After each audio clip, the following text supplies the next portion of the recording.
আজ আমি বাংলাদেশের কিছু জ্ঞানী ব্যক্তিদের প্রশ্ন করতে চাই।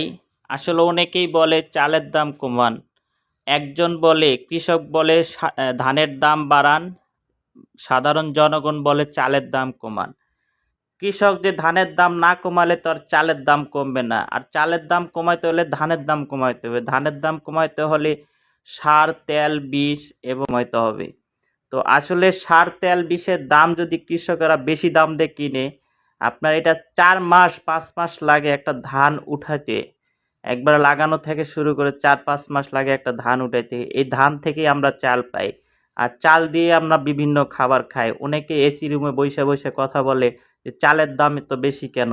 আসলে চালের দামটা বেশি কৃষকের কাছ থেকে কেন হয়, এটা ধানের দাম বেশির কারণে চালের দাম বেশি। আর ধানের দামটা বেশি তখনই হয় সার, তেল, বিষ, এই এই জাতীয় যে জিনিসগুলো আছে যেটা ধান চাষ করতে প্রয়োজন, সেই জিনিসগুলোর দাম বেশি দেখে আজকে বাংলাদেশের চালের দাম বাড়তি।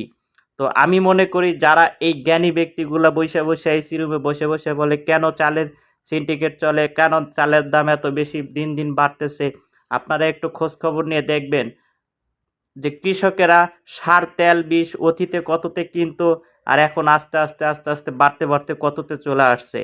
তো এই জিনিসগুলো যখনই আপনারা চিন্তা ভাবনা করে দেখবেন, তখনই বুঝতে পারবেন আসলে বাংলাদেশে কেন চালের দাম প্রতিনিয়ত বাড়ে। তো আমি আমার জায়গা থেকে এটাই বলতে চাই, তো আপনারা গোড়ায় হাত দেন। আপনারা যখনই গোড়ায় হাত দিবেন, আপনারা এই জিনিসগুলো নিয়ে ভাবনা চিন্তা করবেন যে সারের দাম যদি কমানো যায়, তেলের দাম যদি কমানো যায়, কাজ যারা করে কামলার দাম যদি কমানো যায়, তখনই আসলে আস্তে আস্তে আস্তে আস্তে এই জিনিসগুলোর দাম কমে যাবে। আর এই জিনিসগুলোর দাম কমানোর জন্য আমাদের দরকার সব কিছুর দাম কমানো।